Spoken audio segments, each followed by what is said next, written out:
Hello, hello, hello. Welcome, everyone. I am Sean Gonsalves, the Associate Director with ILSR's Community Broadband Networks team. I'm excited. This is our ongoing community broadband film series. This is our second one. I hope folks that may have saw the first one. If not, that's still available. But I've got with me my companion, the wonderful executive director of the American Association for Public Broadband, Gigi Sohn. Hi, Gigi. Hey, Sean, it's good to see you. Sean's feeling a little under the weather today, so it's great that he's even here with us today. So thanks for doing this, Sean, and thanks to ILSR for setting this up. And I love our partnership. It's really important. For those of you that don't know what the American Association for Public Broadband is, or AAPB, we are an advocacy organization, a membership organization that promotes, protects, and ignites the growth of public broadband. So with that, I'm going to introduce our film today, which I'm really excited about. It's called Rocketeers, the UTOPIA Fiber Broadband Story. Excuse me, the UTOPIA Fiber Story. And it's about UTOPIA, which is an open access network, and how they've leveraged their success in Utah to build public broadband networks in other cities, dozens of other cities. So, including and not necessarily in Utah. So this is going to tell their story. I love telling stories about successful public broadband networks because I'm hoping it will encourage others to do the same, whether they're open access or another model. But a community-owned broadband network has so many benefits, and I think you'll see that once we play the movie. So I think we're ready to roll. It's inspiring. Yeah. I love these kind of films. Oh, did we want to mention? Oh, yes. We have some wonderful guests. We're not just showing the movie, right? We're not just showing the movie. Thank you. I kind of fritzed out there. Following the film, I hope you all stay. We're going to have a terrific panel discussion with Roger Timmerman, the CEO of UTOPIA Fiber, Sid Boswell, the CEO of Yellowstone Fiber, which is one of the UTOPIA networks that will be discussed. And finally, Councilwoman Kate Bradshaw from Bountiful, Utah, which also is a UTOPIA network, although of a little different flavor than the other two. In fact, they're all different flavors, so which is kind of interesting because, again, it demonstrates that public broadband is not just one model. It's a variety of models, and there's lots of opportunities. So I apologize, but the panel discussion, which Sean and I will moderate, is going to be really terrific because, again, you'll hear how do you succeed in building a public broadband network. So with that, we are ready to show the film. That's right. Fire it up.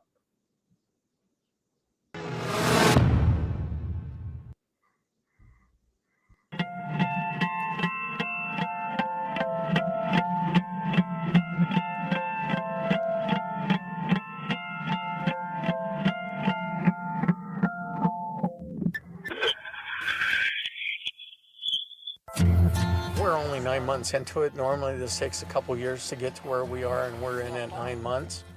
I'm a private company. I got no backing. I'm it. I am it. And so I'm a lot more focused on making this happen now.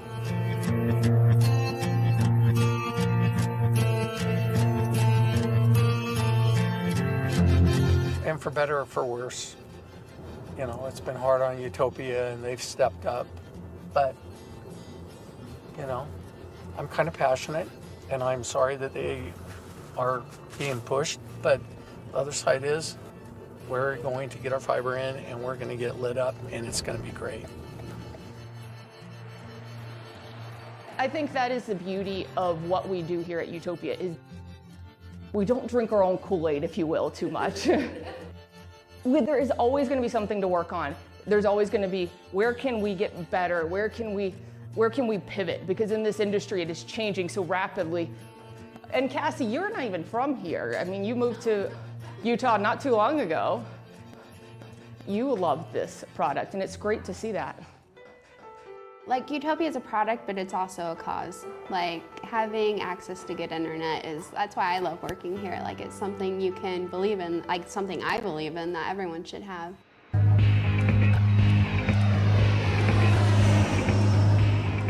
Utopia is revolutionizing what infrastructure looks like. We talk about airports and saying, well, that's the city's responsibility to build those things. That's exactly what we do. Utopia puts in the infrastructure, almost the fiber highway, if you will, for private entities to run along those lines. The city puts in an airport, but lets Delta, United, Southwest run out of there. That's exactly what we do. I know that the city's built this.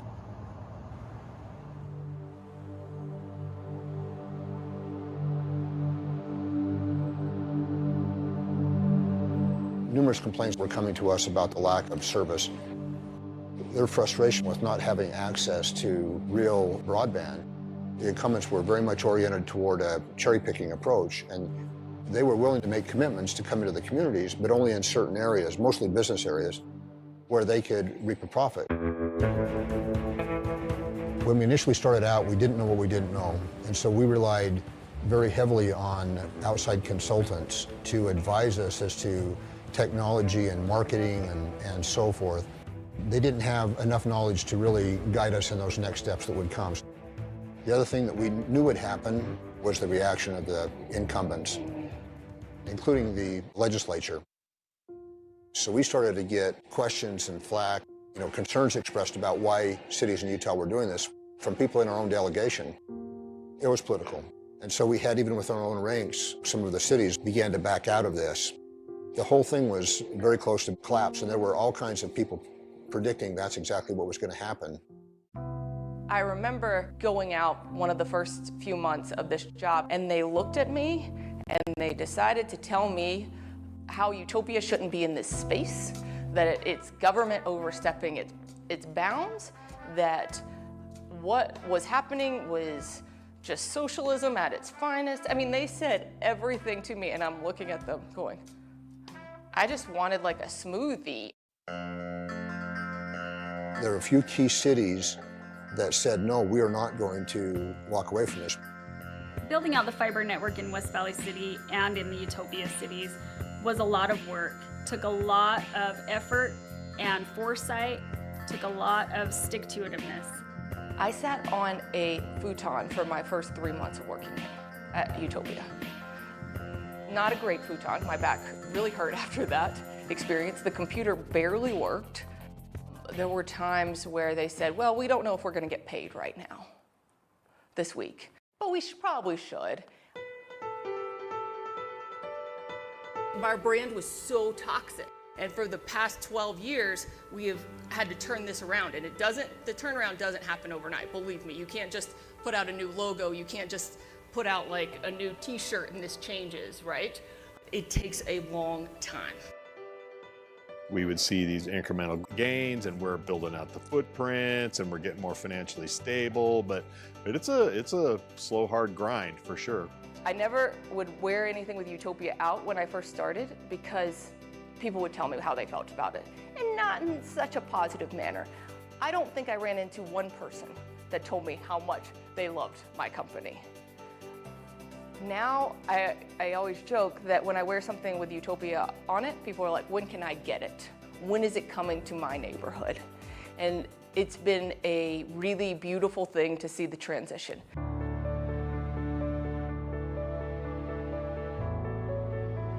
Utopia came into the scene probably 2 years before. And so I met Roger and Kim, and I enjoyed the company. Every operational partnership has started because people are coming to us for advice. They said, you run an open access network and we just need help. I did a lot of research online. I have a board that I have to report to. I looked at all the failures that were out there because lots of fiber companies have failed. And I looked at the very few successes, outstanding successes they were, and decided that this model was, as perfect as you might get. And that evolved of us bringing our financial partners, bringing our engineering partners, bringing everything to the table. We got C3 status so that we could do a tax-exempt bond. First one in the nation. We started construction in late March, and today is kind of the culmination. We're going to light our first area. You have to understand from my perspective, this is so exciting I can hardly stand it. I love it. It's great. 1 year ago, I was need to understand who your stakeholders are. They're not always going to be the same. In our case, it's cities. So our stakeholders are mayors and councils, and those people are accountable to their constituents. If you go ask these communities, they're not served. These cities that we work with, they're trying to figure out, well, why are we in this? Idaho Falls is one of those fast-growing cities that I call it the big city exodus is what's moving to Idaho Falls. So we had a need to build high-speed fiber optic networks for the electric utility, actually. And so we needed to connect up our substations and generation plants. And it made sense also to connect in the network for the rest of the city. So a lot of businesses in the community were on our network. They're saying, hey, how do we get this kind of service and connectivity at our home? When I was first elected, it was this new idea that a power utility could offer fiber. And it was even a little bit controversial at first. Fiber, like the stuff you put in your cereal, or what are we talking about here? Most users used a particular service provider, and then there was a few homegrown, smaller companies that were available to you. But the reality is, they all had issues with reliability. And they said, well, we want to bring this to homes. How can we do this? So we had a lot of meetings of what does this look like? What do you want us to do? What can you do? Being a not-for-profit, it's all about service and making sure that we're providing service throughout the community. We were already in the broadband business, already in the fiber optic business, so we didn't need, a ground-up build. They had the expertise in the open access networks. Idaho Falls and us are very much governmental agencies, so we understand that this is us just mutually working together to help better each other. And so it really helped accelerate us. We have businesses opening every single day here, and Idaho Falls Fiber is a huge part of that. How do you explain it, of what the difference of these speeds are and why they need this kind of connectivity? Really, anything on our platform is to me, is gonna be an upgrade from what they currently have. I've talked to a customer yesterday that they were getting 1.3 megabytes download, and he was just like, I can't do it. Like my work won't allow him to do it. His leisure time won't allow us to do it. So it's like a necessity for people to have this internet. So where we can provide fast, quality internet, especially to rural areas, to me, that's where it's like you're giving the little man like a hand in the game here,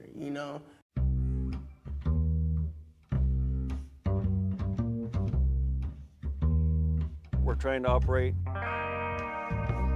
the city offices, and I tried to do a webinar, and I could either watch the webinar or do phone, but I couldn't do both.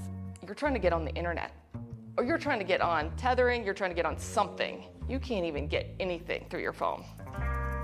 So I kind of just asked the city manager, and he said, Kim, we can't even make calls out of our offices, City Hall offices sometimes, because the connectivity is that bad. I tried to upgrade the internet service. They said, sure, you could upgrade. You can pay X amount of dollars. I went through all the scenarios, and I got fiber and still only provided 30 megabytes of service. And so even though it was fiber, it was not adequate. Our speeds, if we were lucky, we would get like 2 to 10 megs in speed for our company. I was paying for 3-4 different internet connections from the same provider to just be able to get more, and it would constantly, one would go down, so we'd jump on another one, then we'd jump onto our cell phones and be tethering. Yeah, it was a constant battle. Holy smokes, this is what you call unserved America. We explored our options. We put out a request for proposal. We came up there and we had negotiations, or we're just talking about what this looks like, what the deal would look like. We had already visited with another company and said, hey, we give them permission to come. But since we're open-minded, we want to look at this, another option. Utopia is another option we felt good about. We talked about 2 or 3 times the city council. We already had a public hearing on it. We went up there for the vote. The Utopia question was on the ballot. And we're all sitting in the audience, and all the city council are sitting there. And then all these suits come in. And it was the Utah Taxpayers Association. And they said, well, can we speak?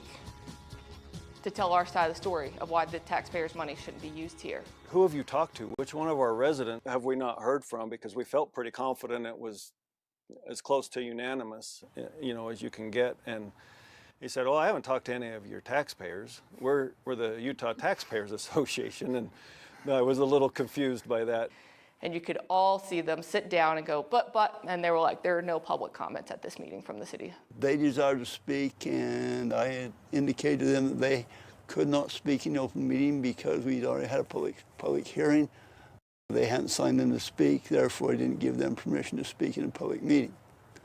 As a council, we discussed the pros and cons. We listened to the presentation again as far as what it would do.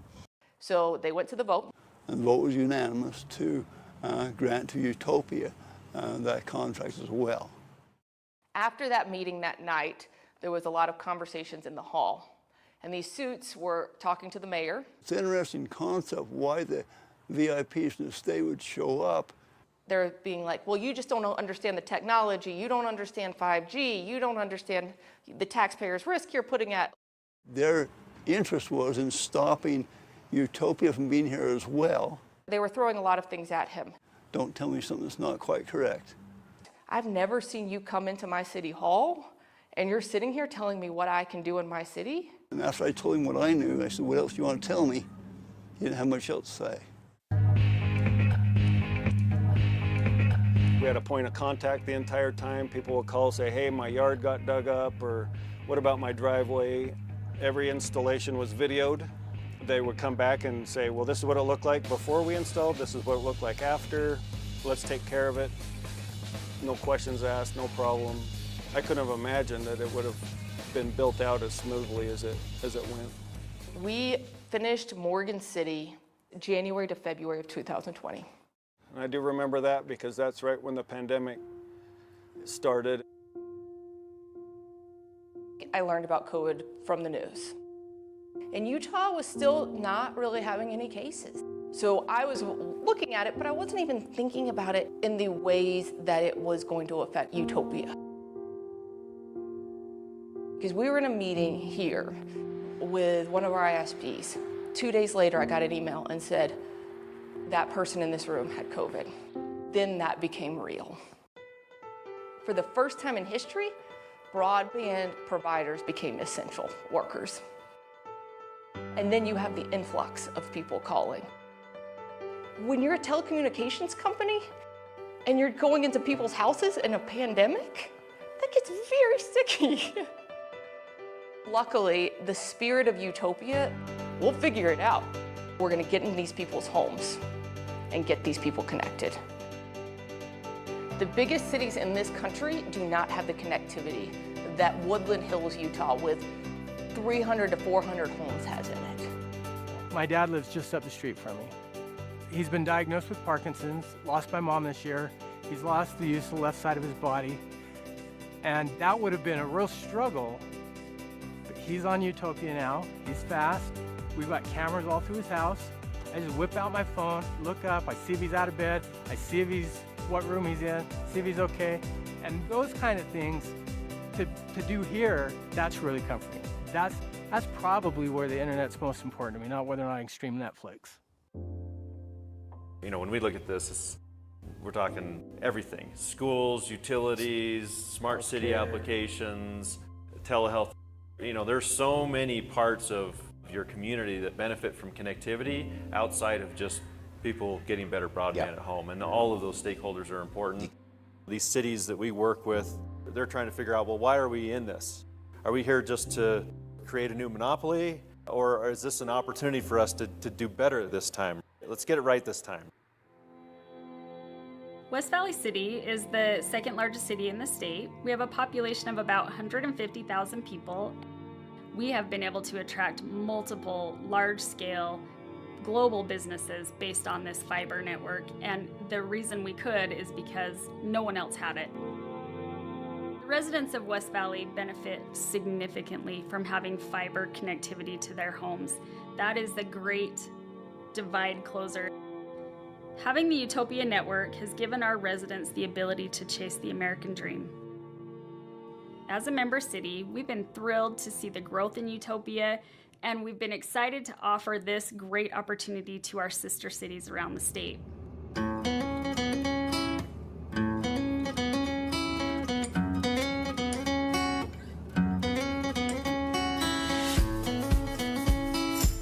There was a time where there was one stoplight in all of St. George. And now I'm not going to try to count because there's a lot. I think people are still trying to come to grips with the growth that's happening here. Southern Utah it's booming. When I bring people into town, they fall in love with Santa Clara. You have a lot of upper class homes and upper class people here, and at the same time, the jobs here, I think, haven't kept pace with that. They can't make the means to get the median home price here. They're going to need that super high speed, able to transmit video and Zoom calls, and be able to communicate. It's all about communication. Politicians are hearing from their constituents that they need more, and the city took it upon themselves to find a partnership. It's been talked about for a while, trying to do something about the internet connectivity, because they just were not happy about it. They had gone to local cable companies, I was told, and said, hey, please come in, do something, because we need better connections here. You have that situation where people were asking for something, so they were looking to Utopia. It's not that we're the only people that they're looking at. It is very much a vetting process of which they issue an RFP, and we respond to the RFP and say, this is what we can bring to their community. As far as pushback, I didn't see it as much from the residents as I did from the cable companies, from the phone companies. That's where the pushback really came from. Now, Santa Clara said, we've given you a chance, we're going to try this. Utopia comes in and says, okay, we're going to bring fiber optic to every address in the city. There's no digital equity issue on the side of access. You have, the affordability part, and then you have the equipment part that is also something we're always working on of how we can deal with those situations better. The first leg to the three-legged stool, they always say, is access. We are bringing access we pass every single home. Interestingly, the other companies, they're coming the other direction and saying, okay, well, we'll do it too. And so what's happening in Santa Clara, they're drilling all these holes. Are they going to come through? I think you can ask some people locally who've heard these promises for years that they might be a little hesitant to believe these promises are actually going to be kept. And I think that's where the hole will be for Utopia to come through. So there's a lot of uncertainty here. This is an industry that has let the industry dictate what the customer needs, and we have to switch that conversation.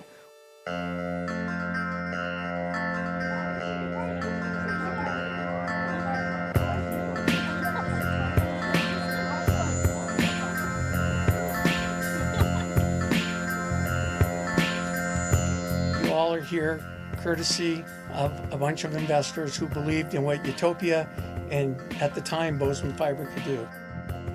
You'll see Kim wandering around here. I was always an outcast as a kid. It's almost like, as somebody said earlier, you have a chip on your shoulder, if you will. And I think everybody in this organization, I kind of feel that attitude. And I think it's just something that we believe in the people who started this. We are here to announce that we are lighting up the first residential customers on the Yellowstone Fiber Network. So I think it starts at the top and it flows all the way down of why we're doing this and why we're here. 9, 8, 7, 6, 5, 4, 3, 2, 1. We're not only just connecting Bozeman, we are connecting Gallatin County. That is bringing everybody into the digital economy. Farmers now are very progressive, and I think they understand the value of fast and reliable internet. They can bring the latest technology to have better crops, better yields, more healthy animals. I mean, the opportunity to feed the world is enhanced by our broadband. And so to get it out to them is essential, and it will take a little bit of time, but we will get out to them. In 3 years, people are going to forget who brought it or what brought it, but our town is going to be a much better place. Montana will be a better place for what we're doing today. We are growing into so many cities. We are putting more on your plate than you've ever had it. There's some days I look at you and I'm like, it's gonna be okay, guys, it's gonna be okay. Like, I grew up in a small farm town in Idaho. We had dial-up pretty much till I left for college, because I lived out in the sticks, and like, if I would have had access to broadband growing up, like, I feel like I would have been able to do, like, I would have had access to so much more. Like, the internet opens up a whole new world, and having access to that and being able to learn all you can is just an amazing gift that we're giving to people.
Well done.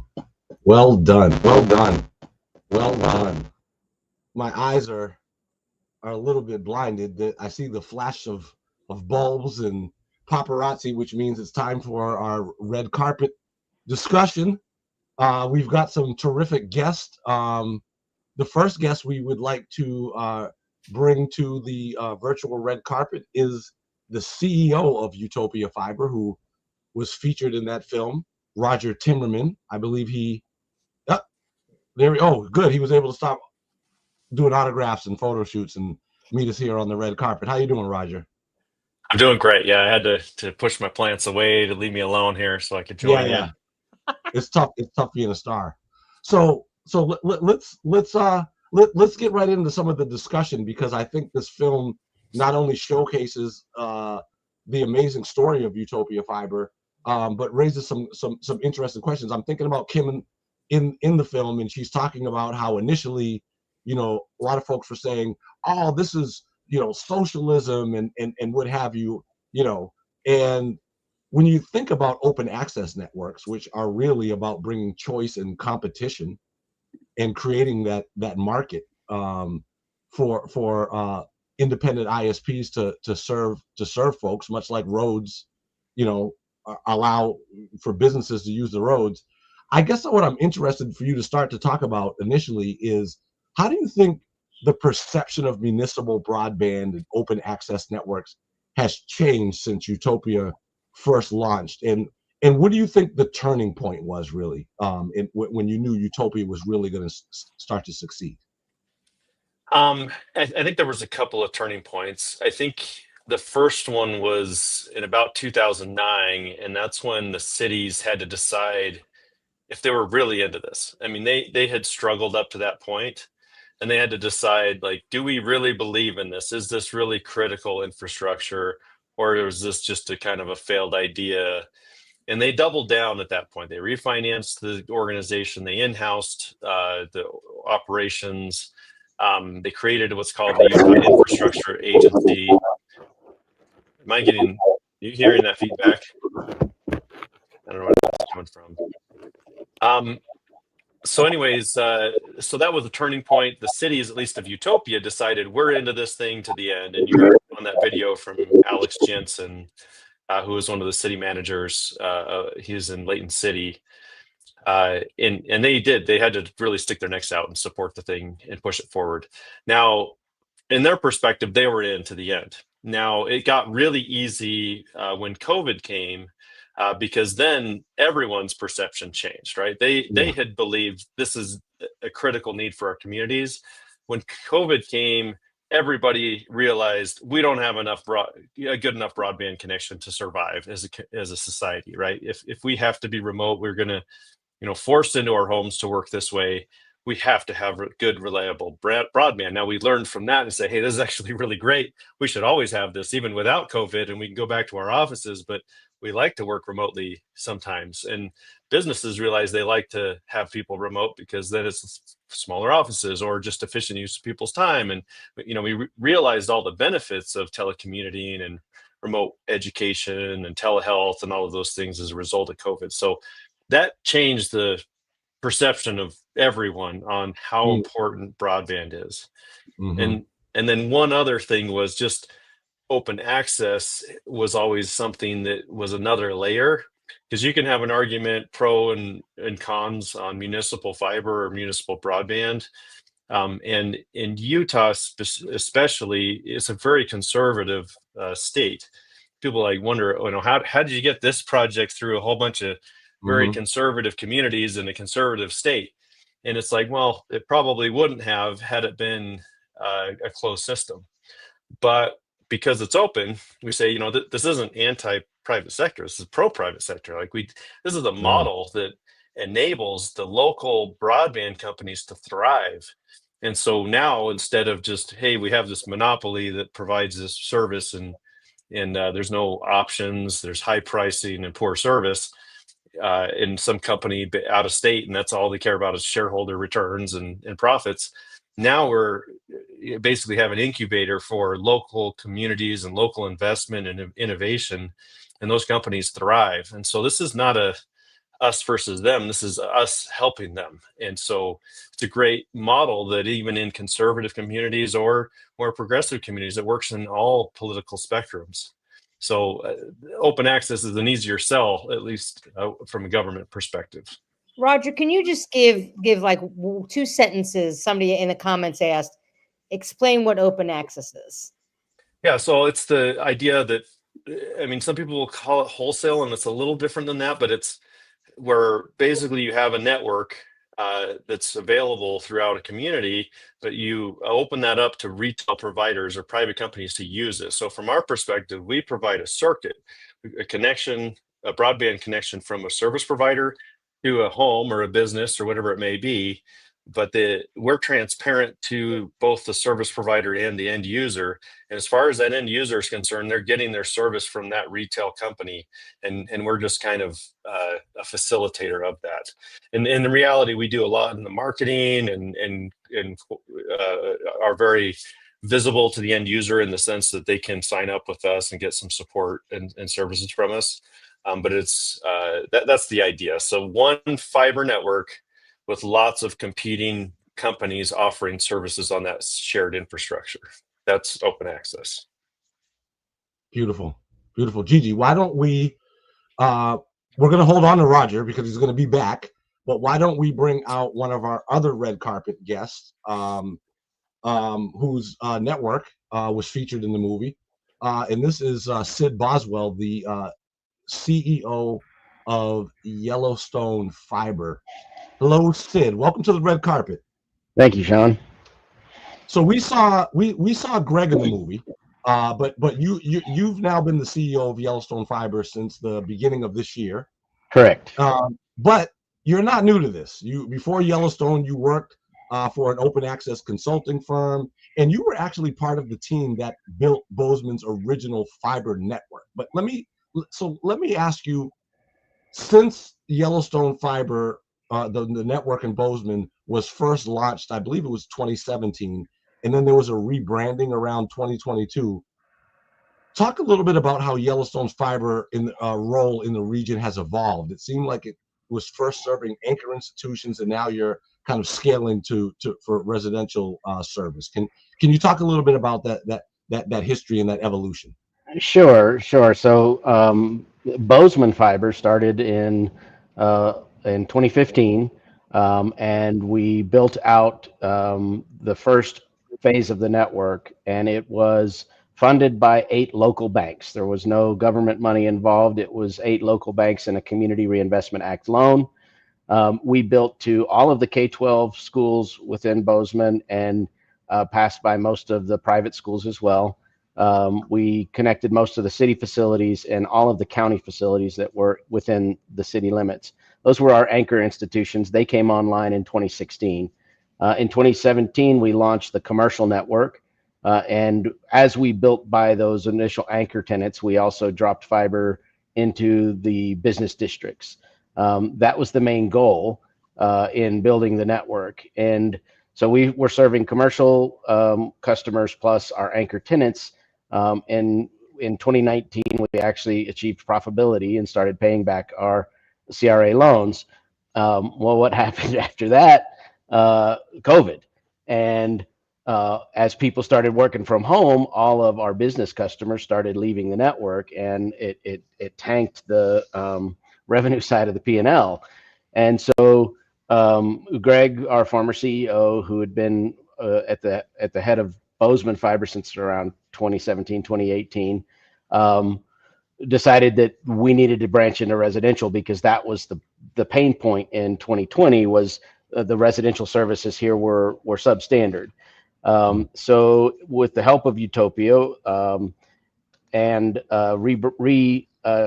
organizing from a 501c4 not-for-profit to a 501c3 nonprofit, we were able to access tax-free conduit bonds through Gallatin County.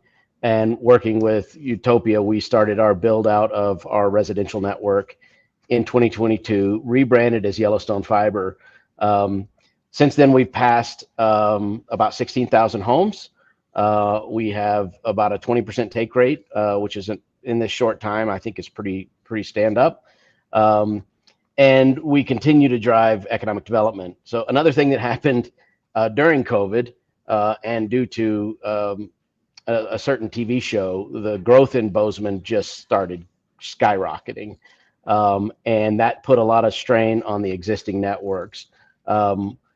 Right now, we have a wonderful residential service. We have multi-gig service up to 10 gig for residential.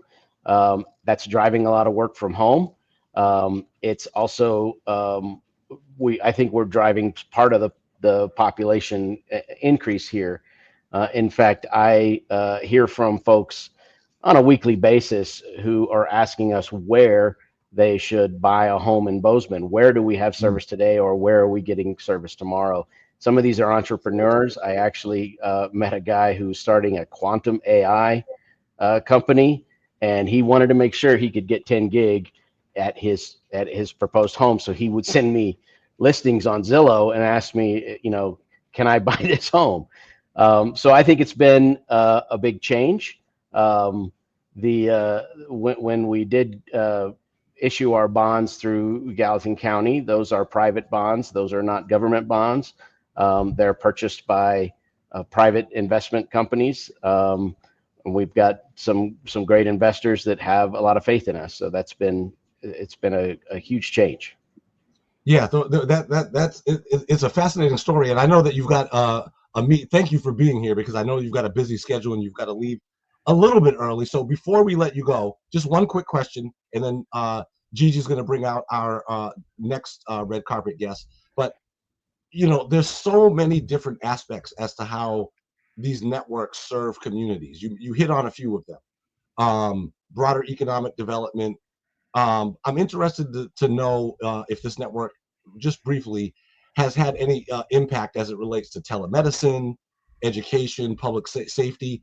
How does that play into? Sure, I can speak to that. So from a telemedicine perspective, I've got a great example. There's 2 radiologists in town who now work from home. They each have a 10 gig connection, and they're reviewing CT scans, MRIs, and X-rays in their home because they've got this great capability of downloading these very large files. I have another. I've befriended a CTO of a local medical services company, and she shared with me that they were canceling their redundant circuit to save money. And because our service has been so reliable. They've had it since the pre-residential network. And I had to caution her. I'm like, hey, I can't stop a fiber cut. So I'm not sure you want to really cancel your redundant service, but that saves them money, and they have been able to at least reduce their redundant service. Obviously from an education standpoint, we do provide those schools that connection through that anchor tenant early on the network, and now we're able to provide multi-gig services to homes where the school children can now connect to the educational resources they need. From a public safety perspective, the city of Bozeman has been an anchor tenant for a long time. Every time they add a new public safety center or fire station, one of the very first things they do is make sure that we are in line to get services to them. So we do provide significant services to the police departments and fire departments. In fact, we have been complimented recently in the ability for when the police officers come back into the station and their body cameras, all that recording, 8-10 hours of recording can now be uploaded to the cloud much faster. So we do hear that. And then I did mention economic development earlier, but as an example, Bozeman is getting a quantum computer. We're pretty excited about it. It's being put on the MSU, which is Montana State University Innovation Campus. And we have a complete fiber ring just around that innovation campus. And that is enabling some great investment. There's a company that was started in Bozeman, Aurora Technologies, that does automated driving or driverless technology. And they have expanded in Bozeman, moved into that innovation campus, and due to the capabilities that we have to provide them multi-gig services. I appreciate that, Sid. Thank you for being here. I know you've got to run. I really appreciate your insights at all of the wonderful happenings going on in Bozeman. Now I would like to turn it back over to my co-host Gigi, who's got a bit of bonus surprise for us in introducing our next and final red carpet guest. Yeah, so let me introduce first Kate Bradshaw, who's the Bountiful Utah Council member and one of the driving forces behind the Utopia network that is built in Bountiful. And I had a little bit to do to help to make that happen, which hopefully she'll talk about later. But before we talk, and if you could put Kate on the red carpet, that would be great. We have a special little presentation for you. So Jordan, roll the tape. As a little girl, I grew up loving all the traditional things of Bountiful, the Main Street, the festivals. We have a tabernacle that was built in the very early days of Bountiful. There's this sense of history. We're really proud of that heritage. My husband is a teacher, so he had to quickly in the pandemic convert to teaching from our basement. That became a challenge. We were not able to have both of us be on Zoom meetings at the same time. We were constantly having issues. Our city, as an old city, the second oldest city in the state of Utah, we felt left behind. We had been built out for a while. The incumbent carriers had come and installed their service in our city, but then they moved on and they forgot about us, and they were unwilling to bring any new infrastructure dollars back into our community to upgrade that infrastructure. We had residents coming to us just asking for more options. We immediately started looking for solutions by engaging those incumbent private providers that were already serving our community. And after reaching out and pushing and asking and cajoling for quite a while, it became quite frankly apparent that there weren't going to be infrastructure improvements and upgrades. It wasn't going to solve our problems. We decided that we needed to undertake some investigations and look at other options. For 3 years, we really did our due diligence. We really did our homework. There was a Facebook community group, and it was Fiber for Bountiful, and they were really organized, and they got the word out, and different neighborhoods kind of started linking and becoming involved. When we finally got to the final decision, the final vote, that we were going to move forward with Bountiful Fiber and move forward with Utopia as our partner, I think quite frankly our community reaction was, thank you, about time. I've heard directly from people who have chosen Bountiful to live or relocate their business because we'll have Utopia here. We have a city that is built on a hillside, an older city that's mostly built out, which means there is disruptions to infrastructure with the construction. But I have been amazed at how well the crews have done in moving fast. The crews have received really rave reviews. We are well ahead of schedule, and that excites our residents as well. Watching online, I see feedback from residents, and they say, they're digging in my street, there's conduit going in. And so it's fun because there's a lot of hope. I've seen reviews, I've gotten emails from people saying, thank you for bringing this to Bountiful. It exceeded my expectations. It's amazing. We're all online at the same time.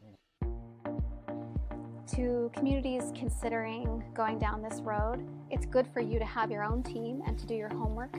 But at the same time, I'm not an expert, and my city council members are not experts in IT. And so it's great to be able to ask the question. We asked Utopia a lot of hard questions, as well as other providers too, to really understand what we were getting at. And so don't be afraid to jump in and ask the questions, and just keep asking those questions until you have your answers. I would just say that it's nice to have a proven provider that has a track record and that's willing to walk with you every step of the way. For us, that made all the difference.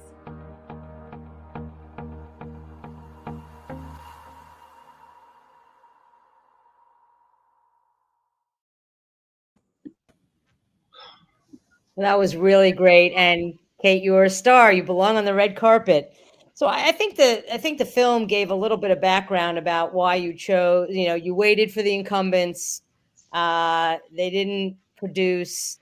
You decided to go with Utopia, and there was a grassroots movement, which I think is really, really exciting.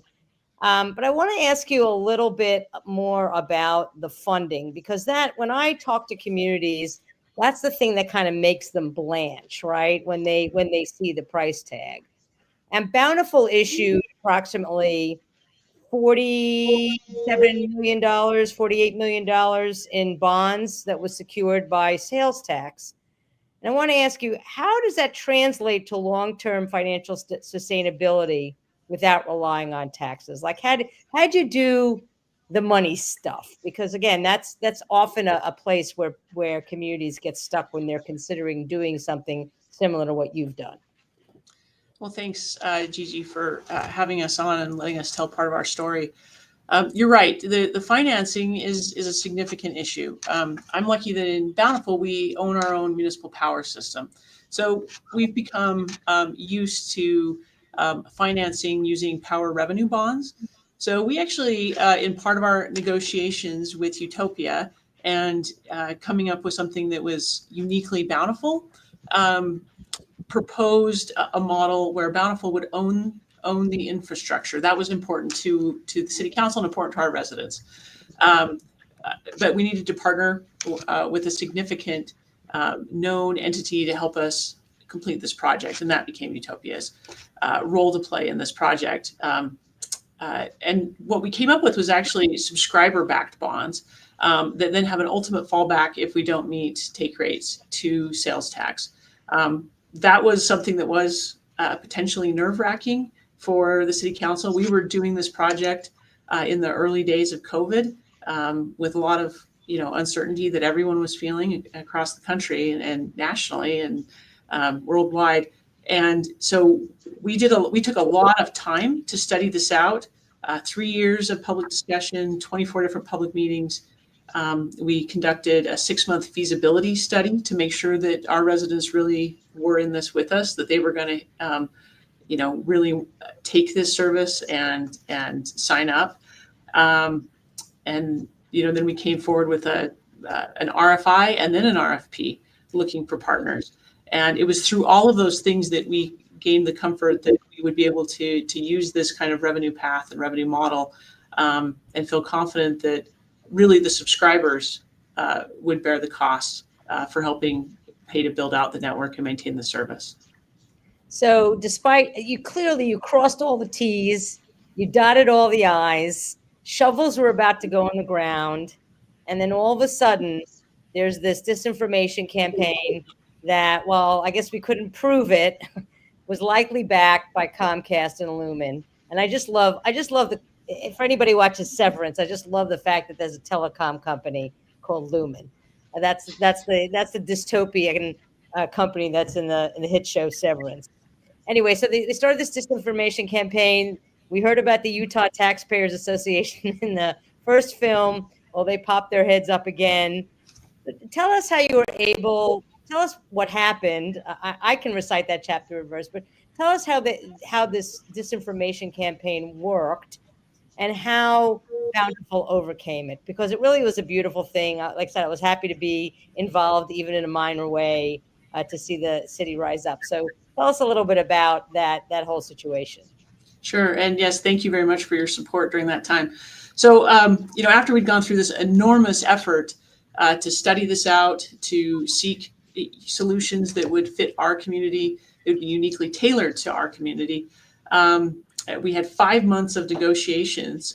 Roger can probably speak fondly of that 5-month time period where he was negotiating with our city manager and city attorney. And so we're ready to ink the deal. And the next step for us is to then take these public votes and move forward with these financial obligations.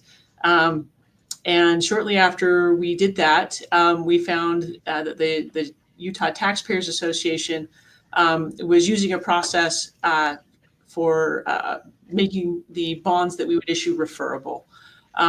Interestingly, under Utah law, no citizen of Bountiful was required to sign on to be the face or the voice of that effort. So it was totally an effort led from outside the city. And again, as you heard from Mayor Harris, this really started as a community ask of elected officials.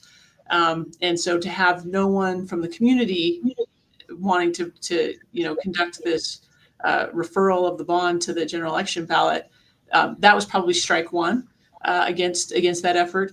Another was, I mentioned we took a long time. We took a long time to reach this decision and feel good about it. And because of that, our community had 3 years of discussions.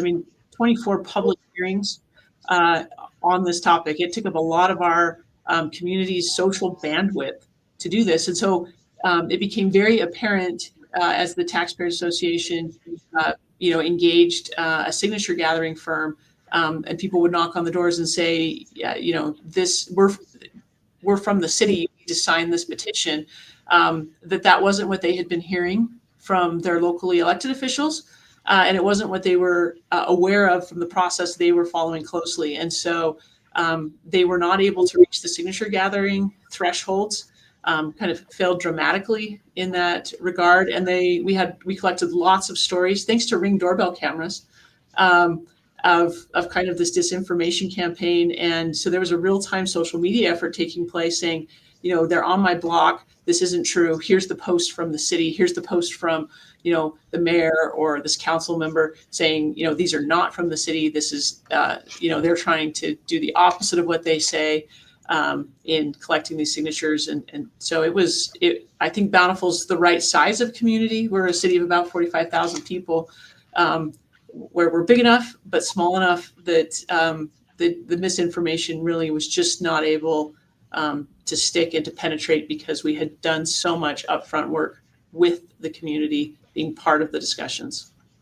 And you finished a year ahead of schedule, which was amazing because they delayed you at least by a couple months, right? So the fact that you were able to finish a year ahead of schedule is really remarkable, and just great work all around. Yes, a lot of kudos to Roger's team and the contractors he partners with. We did reach completion earlier this summer, a whole year ahead of schedule. That's a build out through winter in Utah, in northern Utah, the greatest snow on earth. And so to build through a winter season, to be ahead of schedule, shows, I think, just the tremendous partnership we've had in the coordination between the Utopia team, the contractors, our city engineering and planning, all of the blue stakes marking that had to take place. And like you heard in some of the other comments and videos, we would get comments from neighbors where they'd say, the blue stakes just went up in my neighborhood, they're coming. And someone else would comment, oh, I'm still several blocks away from you. So, maybe that means it'll be me in a month. And so people I've never had residents contact me excited to have contractors show up in their street, that isn't something that happens in local government, that you're excited to have construction on your street. And that is really flipped for the last 2 years, where it was an active, happy tracker of watching the fiber crews move through our city. Awesome. All right, I'm going to ask the last question of Roger. So say you live in a community where you want to do what Bozeman or Bountiful has done and have Utopia come in to build a fiber network. So give us maybe the 30,000 foot view of what that process looks like and how Utopia decides whether to take on a project. Because I'm sure after all this, the cities are going to be chomping at the bit. They're going to be calling you, Roger, wanting you to build them a network. So tell them what they have to do. Yeah, so it's an interesting like coming together of goals and motivations. And Utopia Fiber, we're not a private company. Like there's a bunch of cities in Utopia or in Utah or other states where it's like, the options here are terrible. We could finance and build and have success in this city, but that's not who we are. We're not out there just trying to make money. We are a governmental entity. We look for partnerships that are mutually beneficial. So we as we kind of look at the landscape, we say, hey, here's some territory that might be good, but those elected officials, those city administrators, and the public there need to be supportive of a mutually beneficial partnership.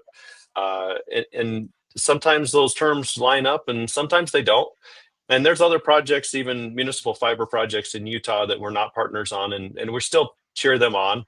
But sometimes their interests are different than ours, and there's different strategies too. I mean, there's been some cities that are like, well, we're just going to put it in as a mandatory service. And we're like, we get threatened with lawsuits every time we try to do that. And there's legislative barriers.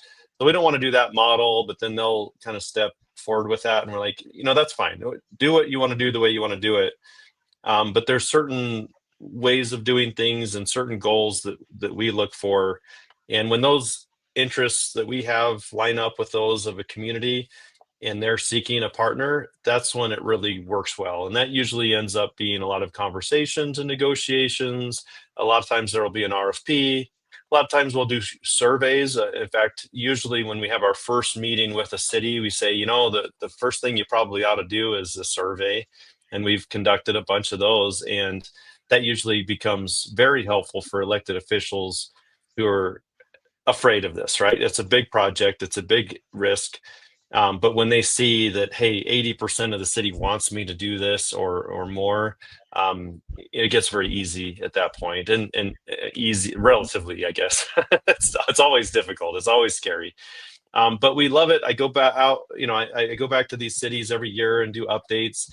And it's the best part of my job to go and hear from these cities and be like, look, you've got, for every 1,000 customers, every customer's probably saving about $30 a month on their bill. Well, that's $30,000 a year. That's $360,000 a month, and then $360,000 a year per 1,000 customers, right? And it's like Pleasant Grove. I was just telling them, well, you're saving like $1 million into the pockets of the homes in your community because they have 3,000 subscribers, right? Like this is providing enormous financial benefit and savings to these communities where everything else is going up, right? They're like, I'm paying more for power, I'm paying more for water, I'm paying more in taxes, I'm paying more for, inflation's killing me, all the things. And here's this thing the city has done that's provided me with this critical service I didn't have before. I'm getting it, it's more reliable, I'm saving money. This is the best decision we ever made, right? And it's just like, oh, this is so cool. And we love it, right? And we're saving them money. We're, I'd say we're making money, but we don't make money. We share money, right? We're a consortium of cities. And so we're able to keep our costs low. If we add cities, like, great, you're going to get the same pricing and benefits of our economy of scale and just piggyback off what we have. And that's mutually beneficial because it keeps our costs down. But then those new cities get to benefit from our cost structure. They don't have to build a NOC. They don't have to build teams of software developers and network engineers and GIS and sales and marketing and all that. Like we have all that and they can use that. So again, back to the main point, we just look for communities that are like-minded and wanting to provide this public benefit. Of course, we all need to pay our bills. We have expense and debt that has to be addressed when we finance these projects. And if those things kind of line up, we move forward with a partnership. And, casual, informal meetings are a good way to start. Sometimes it's an RFP. I do a lot of city council work sessions. So yeah, anyone that's out there, and this is not limited to Utah. I think that's probably a message for the audience here is, we have partnerships in Idaho, Montana, California, but those other partnerships, they might as well be in Florida or Maine or whatever. They're not physically connected to each other. They kind of run as islands, but we're able to do the services that we do remotely for the most part and contract for the local resources. So we're available and interested in enabling this. This is a really cool thing that communities can do for their residents and businesses. And if we can be helpful to that effort, even if it's just like consulting, but if it's an all-in, turnkey partner to do it, we're also available for that. And we're available for everything in between. In fact, some of the relationships are interesting because they're very custom. Like Idaho Falls, we actually just kind of put up a table and said, this is everything that has to be done. What do you want? And we'll do everything else. So we literally just divvied up the things, and they have the technicians and they do locating and we do the knock and we do network engineering, and we just kind of split roles and said, here's the revenue we normally charge. And so you guys get this money and we get this money, and divvied it up. And with Bountiful, there was some of that too. They get a split of the revenue to cover the refresh, the technology refresh and capital expense budgets, and things like that. So and obviously they get the money to pay for the bond because they're the ones that issued the bond for the project. So there's a lot of different ways to approach it, a lot of different ways to finance it. And I think being flexible in how we approach these projects and make sure we meet their needs is something that we're pretty good at structuring. I'd say, and I know a bunch of states, people in the states on the East Coast that would love to have, including Washington, D.C., love to have Utopia there. Let me just say one other thing, Roger, to add on, is that I think sometimes the cities don't realize that they benefit in other ways, in efficiencies, in promoting public safety, telemedicine, all the things you talked about, the ability to monitor the energy grid. It's great to save consumers money, but you're also saving the city money. I mean, maybe, we're a little over time, but Kate, I don't know if you might want to just say something about how else you're using the network or how else you plan to use the network to help with city services. Certainly. So, one of Bountiful's first interactions with Utopia was we were seeking redundancy for our city communications, our public safety communications, things of that nature. And so we became a Utopia customer before we were building out our network. And so we had familiarity and felt, it's one of those things that helped us feel comfortable and confident with that relationship. So all of our city communications, our SCADA networks, our emergency services, all of those types of things are now tied in. It has allowed us, as I mentioned, we are a city nestled up against the Wasatch Mountains. And so there are areas where, we don't have great cell service and things like that because of ravines and canyons. But we're now all tied in for all of those city systems into the network. So it's helped us be able to be more efficient and change out some of those systems so that we're all connected in that way. And then, of course, the economic development opportunities. The pandemic changed how people live and work, and that often they want to live and work in the place that they want to play.